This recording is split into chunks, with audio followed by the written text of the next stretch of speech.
Hi everyone, welcome to let's improve. তোমরা যারা যারা 2026 সালে ডাব্লিউবিজেই এক্সাম দিচ্ছ তাদের জন্য আজকের এই ভিডিওটি খুবই গুরুত্বপূর্ণ।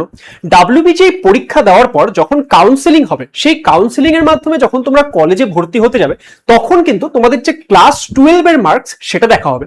তাহলে কোন কলেজে ভর্তি হতে আমাদের ক্লাস 12 এ কত কি মার্কসের প্রয়োজন হচ্ছে, কি কি সাবজেক্ট আমাদের থাকার প্রয়োজন হয়েছে, এবং তার সাথে সাথে তোমাদের অনেকেরই target Jadavpur university of Calcutta, সেখানে কিন্তু কিছু স্পেশাল রুল রয়েছে এই মার্কসের ক্ষেত্রে। এই প্রত্যেকটা বিষয়ে আজকের এই ভিডিওতে আমি ডিসকাস করতে চলেছি। তাহলে চলো আর দেরি না করে আজকের এই ভিডিওটি স্টার্ট করি। তোমরা যারা যারা আমাদের চ্যানেলে নতুন, লেটস ইমপ্রুভ চ্যানেলে তোমাদের সবাইকে ওয়েলকাম। আমি সায়ন দাস। এখানে আমি তোমাদেরকে ডাব্লিউবিজেই সংক্রান্ত বিভিন্ন বিষয়ে গাইড তো করবোই, তার সঙ্গে ফিজিক্সের বিভিন্ন বিষয় সেটা সংক্রান্ত গাইডেন্স পাবে, এবং পরীক্ষার পরবর্তী সময়েও কিন্তু আমি তোমাদের কমপ্লিটলি গাইড করতে চলেছি। আমি নিজেও ডাব্লিউবিজেই এর মাধ্যমে জলপাইগুড়ি গভর্নমেন্ট ইঞ্জিনিয়ারিং কলেজ থেকে আমার বিটেক কমপ্লিট করেছি, এবং এই মুহূর্তে আমি আইআইটি গুয়াহাটিতে এমটেক করছি। তো আমার পুরো ইঞ্জিনিয়ারিং এক্সপিরিয়েন্স দিয়ে কিন্তু আমি তোমাদেরকে হেল্প করতে চলেছি। তাই সবাই চ্যানেলটি অবশ্যই সাবস্ক্রাইব করে রাখবে। এবার তাহলে কথা বলা যাক যে আমাদের ক্লাস 12 এ কত মার্কস দরকার বা কি কি সাবজেক্ট দরকার।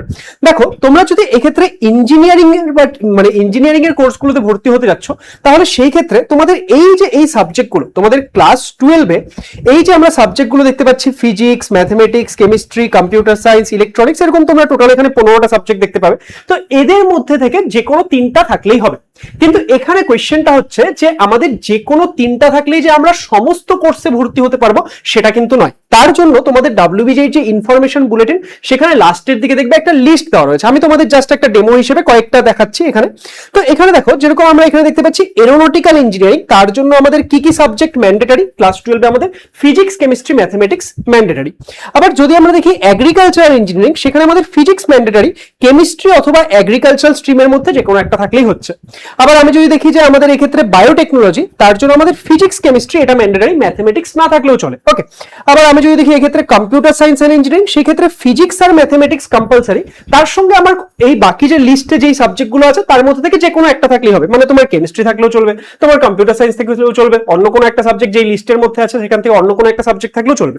আবার যদি আমি দেখি কথার কথা ধরে নাও যে ইলেকট্রনিক্স ইঞ্জিনিয়ারিং, সেখানে আমি দেখতে পাচ্ছি ফিজিক্স আর ম্যাথ কম্পালসারি। মেকানিক্যাল ইঞ্জিনিয়ারিং আমি দেখতে পাচ্ছি ফিজিক্স, কেমিস্ট্রি, ম্যাথমেটিক্স তিনটেই কম্পালসারি। তাহলে ম্যাক্সিমাম কোর্সের ক্ষেত্রে কি, ম্যাক্সিমাম কোর্সের ক্ষেত্রে আমার যে ফিজিক্স, কেমিস্ট্রি আর ম্যাথমেটিক্স এই তিনটে সাবজেক্ট থাকার প্রয়োজন হচ্ছে। তাহলে আপকামিং যে ডিসকাশনটা সেটা আমি ফিজিক্স, কেমিস্ট্রি, ম্যাথমেটিক্স এর উপর বেস করেই করব। কিন্তু আশা করছি কি সাবজেক্ট আমার থাকার প্রয়োজন হচ্ছে সেটা কিভাবে চেক করতে হচ্ছে বা কোন কোর্সের ক্ষেত্রে কি সেটা তোমরা বুঝতে পারছো। কিন্তু ধরে নাও যে তোমার কাছে যদি ফিজিক্স, কেমিস্ট্রি, ম্যাথমেটিক্স ক্লাস 12 এ থাকে, তুমি 99% কোর্সের ক্ষেত্রে কি এলিজিবল হয়ে যাচ্ছ। ওকে, আচ্ছা। এবার আমরা আসছি কোথায়? এবার আসছি আমরা আমাদের এই যে আমাদের ফিজিক্স, কেমিস্ট্রি, ম্যাথমেটিক্স ক্লাস 12 এ থাকছে, সেখানে আমাদের ক্লাস 12 এর মার্কসে কি ক্রাইটেরিয়া রয়েছে। দেখো, প্রথম কথা হচ্ছে যে তোমাকে ক্লাস 12 এর যে ফাইনাল এক্সাম, সেটা তুমি যে কোনো বোর্ড থেকেই দাও, সেই বোর্ডের ফাইনাল এক্সামে তোমাকে এই যে তিনটে সাবজেক্টের কথা আমরা বলছি, ফিজিক্স, কেমিস্ট্রি এবং ম্যাথমেটিক্স, এই তিনটেতে তোমাকে পাস করতে হবে। এবং পাস মানে এমন না যে তুমি টোটালে পাস মার্কসের থেকে বেশি পেয়েছো, তোমাকে থিওরিতেও আলাদা করে পাস করতে হবে, প্র্যাকটিক্যালেও পাস করতে হবে। কেউ ধরো প্র্যাকটিক্যালে তো পাস মার্কস পেয়ে গেছে এবং থিওরিতে হয়তো দেখা গেল পাস মার্কস পায়নি, কিন্তু ওভারঅল মিলে টোটাল পাস মার্কসের থেকে বেশি হচ্ছে, তাহলে কিন্তু হবে না। তোমাকে থিওরি এন্ড প্র্যাকটিক্যাল দুটোতেই ইন্ডিভিজুয়ালি পাস করতে হবে এই ফিজিক্স, কেমিস্ট্রি, ম্যাথমেটিক্স তিনটে সাবজেক্টের ক্ষেত্রে। এবং এই তিনটে সাবজেক্ট মিলে তোমার কত পার্সেন্টেজ মার্কস থাকতে হবে? এই তিনটে সাবজেক্ট মিলে তোমার অ্যাগ্রিগেটে 45% মার্কস থাকতে হবে। মানে ধরো আমাদের ফিজিক্স, কেমিস্ট্রি, ম্যাথ মিলে টোটাল কত হয়ে যাচ্ছে? 300। তাহলে এই 300 যদি আমি 45% নিই, সেই 45% মার্কস কিন্তু আমার এখানে থাকতে হচ্ছে। 45% মানে তাহলে কত হয়ে যাচ্ছে? 135, তাই না? তাহলে এই 135 মার্কস যাতে আমার এই তিনটে সাবজেক্ট মিলিয়ে থাকে। স্যার, আমি এই ক্ষেত্রে ম্যাথমেটিক্স আর কেমিস্ট্রিতে একটু বেশি পেয়েছি, কিন্তু ফিজিক্সে দেখা গেল আমি শুধু টোটাল 42 পেয়েছি, মানে 45% পাইনি, কিন্তু আমার ওভারঅল মিলে 45% থেকে বেশি হচ্ছে, তাহলে কি হবে? ইয়েস, হবে। তোমার তিনটা সাবজেক্টেই পাস লাগবে এবং টোটাল তিনটা মিলে যাতে তোমার কি হয় 45% এর থেকে বেশি থাকে। এটা জেনারেল ক্যান্ডিডেট স্টুডেন্টদের জন্য, আর যারা কিনা কোনো পার্টিকুলার ক্যাটাগরি থেকে বিলং করছো তাদের জন্য এটা থাকছে হচ্ছে 40%। আর এর সাথে সাথে কি তোমার ক্লাস 12 এ ইংলিশ অবশ্যই থাকতে হবে, যেটা তোমাদের প্রায় সবারই আছে, এবং ইংলিশে তোমাকে অবশ্যই মিনিমাম 30% মার্কস নিয়ে এক্ষেত্রে কিন্তু ক্লাস 12 এর পরীক্ষায় পাশ করতে হবে। তাহলে এটা হচ্ছে আমাদের জেনারেল ক্রাইটেরিয়া। এরপর আমরা কিছু স্পেশাল কলেজের ক্ষেত্রে ক্রাইটেরিয়া রয়েছে, তাছাড়া ফার্মাসি কোর্সে ভর্তির ক্রাইটেরিয়া আছে, সেটা নিয়ে তাহলে চলো কথা বলি। কিন্তু তার আগে তোমাদেরকে একটা কথা বলি, দেখো WBJEE পরীক্ষা আসতে খুবই কম সময় বাকি। এই মুহূর্তে হাতে দাঁড়িয়ে তোমরা কবে ভিডিও দেখছো তার উপর বেস করে 8-9 দিন সময় বাকি রয়েছে। তো এই মুহূর্তে তোমাদের কিন্তু মক টেস্ট দেওয়া খুবই জরুরি, এবং তোমরা পরীক্ষার যে টাইমটা সেই টাইমে যত বেশি এখন মক টেস্ট দেবে তত পরীক্ষার টাইমের সঙ্গে নিজেকে মানিয়ে নিতে পারবে এবং পরীক্ষায় গিয়ে ভালো করতে পারবে। তাছাড়া কোথায় তোমাদের প্রিপারেশনে ঘাটতি হচ্ছে সেগুলো ঠিক করার জন্য মক টেস্ট খুবই ইম্পর্টেন্ট। তাই তোমাদের WBJEE 2026 এর জন্য লেটস ইমপ্রুভ অ্যাপের মধ্যে তোমরা কিন্তু মক টেস্ট পেয়ে যাবে। একদম যে WBJEE প্যাটার্ন, সেই WBJEE প্যাটার্ন টোটাল 6টা তোমরা ফুল লেন্থ মক টেস্ট পেয়ে যাবে। তো সেই মক টেস্ট সিরিজ তোমরা কিন্তু এনরোল করতে পারো যারা এখনো এনরোল করোনি, কারণ লাস্ট মুহূর্তে তোমাকে কিন্তু মক টেস্ট অবশ্যই ভালো করে দিতে হবে যদি তুমি পরীক্ষায় গিয়ে ভালো করতে চাও। নেক্সট, এবার আসা যাক ফার্মাসি কোর্সে ভর্তির জন্য। দেখো ফার্মাসি কোর্সে ভর্তির জন্য কিন্তু তোমার কাছে আমরা যখন দেখলাম ইঞ্জিনিয়ারিং আমাদের কতগুলো মানে সাবজেক্টের অপশন ছিল, এখানে কিন্তু আমাদের ফিজিক্স কেমিস্ট্রি এটা তোমার ম্যান্ডেটারিলি থাকতে হচ্ছে ফার্মাসিতে ভর্তি হতে গেলে, আর ম্যাথমেটিক্স অথবা বায়োলজির মধ্যে যে কোনো একটা থাকলে চলবে। এবার তোমাকে কত পার্সেন্ট মার্কস পেতে হচ্ছে? ওই সেম 45%, আর ক্যাটাগরি স্টুডেন্টদের জন্য 40%। এটা তাহলে আমরা জেনারেল ক্রাইটেরিয়া নিয়ে কথা বলে নিলাম আমাদের কার কার জন্য, আমাদের ইঞ্জিনিয়ারিং এবং হচ্ছে ফার্মাসির জন্য। এবার আসছি আমরা কিছু স্পেশাল কলেজের ক্ষেত্রে কিছু স্পেশাল ক্রাইটেরিয়া দেওয়া রয়েছে। যেরকম সবার প্রথমে আমরা কথা বলছি ইউনিভার্সিটি অফ ক্যালকাটা নিয়ে। এবার এই ইউনিভার্সিটি অফ ক্যালকাটার ক্ষেত্রে দেখো এখানে তুমি যে কোনো কোর্সেই ভর্তি হতে চাও, ওরা কি বলে দিয়েছে, তোমার ম্যাথমেটিক্স, ফিজিক্স, কেমিস্ট্রি এই 3টে সাবজেক্ট ম্যান্ডেটারিলি থাকতে হবে তোমার যদি এই কলেজে ভর্তি হতে হয়। তাহলে আমি তোমাদের শুরুতেই যেটা বললাম যে আমাদের বিভিন্ন কোর্সের ক্ষেত্রে ওই একটা লিস্ট দেওয়া আছে ঠিকই, কিন্তু ম্যাক্সিমাম ক্ষেত্রে ধরো তোমাকে ফিজিক্স, কেমিস্ট্রি, ম্যাথমেটিক্স থাকতে হবে। তাহলেই তুমি কি হচ্ছে, তাহলেই তুমি কিন্তু এই ক্ষেত্রে ইঞ্জিনিয়ারিং এর ম্যাক্সিমাম কোর্সে এলিজিবল হয়ে যাচ্ছ। এবার এই 3টে সাবজেক্ট মিলে তোমাকে অ্যাগ্রিগেটে কত পেতে হবে? অ্যাগ্রিগেটে তোমাকে 60% মার্কস কিন্তু পেতে হবে। ঠিক আছে, আমাদের এই যে এই সাবজেক্টগুলো মিলে আমাদের টেকেন টুগেদার, ঠিক আছে, টেকেন টুগেদার সবগুলো সাবজেক্ট মিলে তোমাকে কি করতে হচ্ছে, তোমাকে কিন্তু এই ক্ষেত্রে 60% মার্কস পেতে হচ্ছে। 60% মানে তাহলে কত হয়ে যাচ্ছে?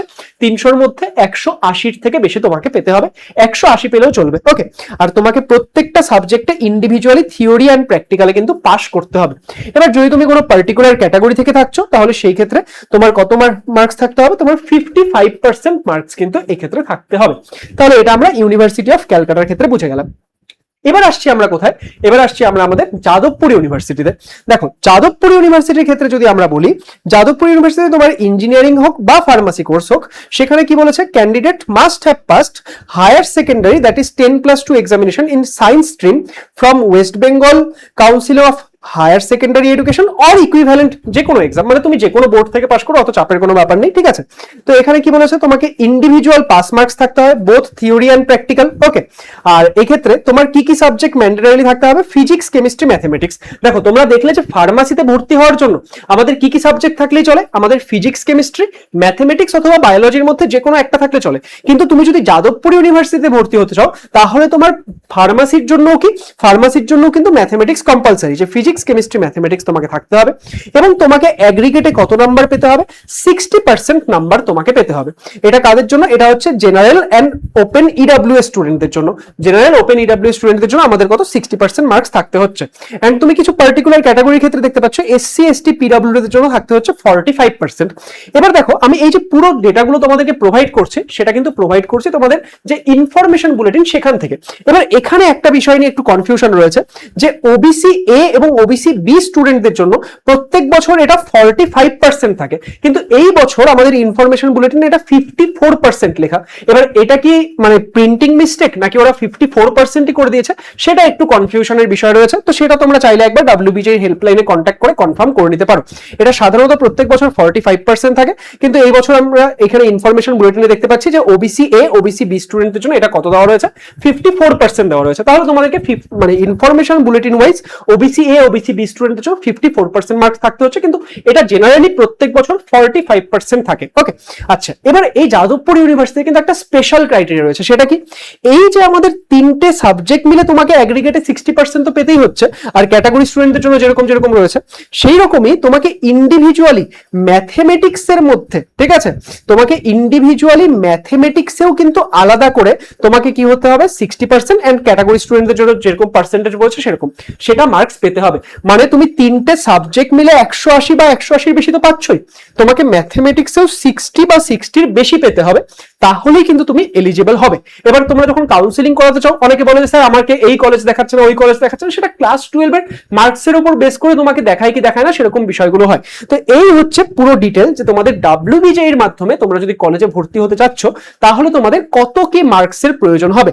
এবং আজকের এই ভিডিওতে আমি প্রত্যেকটা বিষয় কভার করার চেষ্টা করেছি। আই হোপ যে এই ভিডিওটা তোমাদের জন্য হেল্পফুল হবে। এরকম আরো আপকামিং কিন্তু ভিডিওস আসতে থাকবে, পরীক্ষার পরেও তোমাদের কাউন্সিলিং রিলেটেড কমপ্লিট গাইডেন্স তোমরা এখান থেকে পেতে চলেছো। তাই চ্যানেলটিকে সাবস্ক্রাইব করে নিও এবং আজকের এই ভিডিওটি সবার মধ্যে শেয়ার করে দিও যাতে সবাই এই আপডেটগুলো পেয়ে যায়। Thank you so much and all the best সবাইকে।